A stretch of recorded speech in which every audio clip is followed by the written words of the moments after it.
ગારેધરમાં સંત શ્રી શંકરગીરી બાપુની ત્રીજી પુણ્યતિથિ નિમિત્તે સરબત અને બટુક ભોજન વિતરણ કરાયું. ગારેધર ખાતે પૂજ્ય સંત શ્રી શંકરગીરી બાપુની ત્રીજી પુણ્યતિથિ નિમિત્તે બસ સ્ટેન્ડ પાસે સરબતનો સ્ટોલ રાખી રાહદારીઓ અને સ્થાનિક લોકોને શરબત વિતરણ કરવામાં આવ્યું હતું. ગારેધર શહેરમાં હંમેશા કોમી એકતાનું પ્રતીક રહ્યું છે.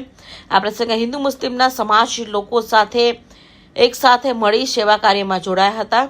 સવારથી શરૂ કરાયેલા સરબત વિતરણ કાર્યક્રમમાં મોટી સંખ્યામાં લોકોએ હાજરી આપી અને સેવાભાવ સાથે લોકોને ઠંડુ સરબત પીવડાવવામાં આવ્યું હતું. આ કાર્યક્રમ દ્વારા સંત શ્રી શંકરગીરી બાપુએ ભાવભીની શ્રદ્ધાંજલિ અર્પણ કરવામાં આવી હતી. શહેરમાં ભાઈચારો, એકતા અને માનવ સેવાનો સુંદર સંદેશ પ્રસરી ગયો હતો. શું કાર્યક્રમ રાખવામાં આવ્યો? પૂજ્ય શ્રી શંકરગીરી બાપુની ત્રીજી વાર્ષિક પુણ્યતિથિ નિમિત્તે અમે પ્રસાદીમાં શરબત અને સવારની મંદિરની અંદર પ્રસાદીનું આયોજન કર્યું. નાના બાળકોને બિસ્કિટ અને આજે સાંજે સમૂહ પ્રસાદીનું આયોજન છે. પચ્છેગામ અને ભજનનો પણ કાર્યક્રમ છે. તે શૈલેષ મહારાજ આવે છે અને સમસ્ત ગામ દુવાડો બંધ છે અને બધાને ભોજન લેવાનું ત્યાં કાર્યક્રમ ગોઠવ્યો છે, નાના બાળકોથી લઈને સર્વોને.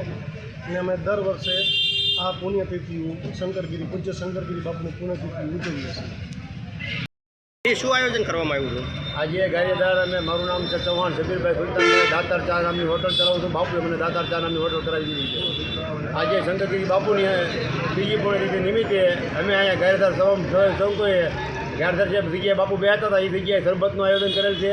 બુંદી ગાંઠિયા બાળકોને વેચવાનું આયોજન કરેલ છે અને ઉપર તમામ પ્રસાદીનો ભોગ ધરીને લોકોને પ્રસાદીનું વિતરણ કરેલ છે. અને પછી કામ અંદર બાપુ જ્યાં લીલાપી દરગાહ ગયા હતા ત્યાં સાંજે 6 વાગે તમામ હિન્દુ મુસ્લિમ તમામ ધર્મના ભાઈઓને 18 વર્ષને પ્રસાદી લેવા માટે આમંત્રણ છે. અને રાત્રે શંકરગીરી બાપુના સાનિધ્યમાં એક ભજનનું મોટું ભવ્ય આયોજન કર્યું છે. તેમાં શૈલેષ મહારાજ છે એ ભજન આરોપ છે અને તમામ લોકોને અહીંયા ભજનની પ્રસાદી લેવા માટે પણ પધારવાનું આમંત્રણ આપવામાં આવેલ છે.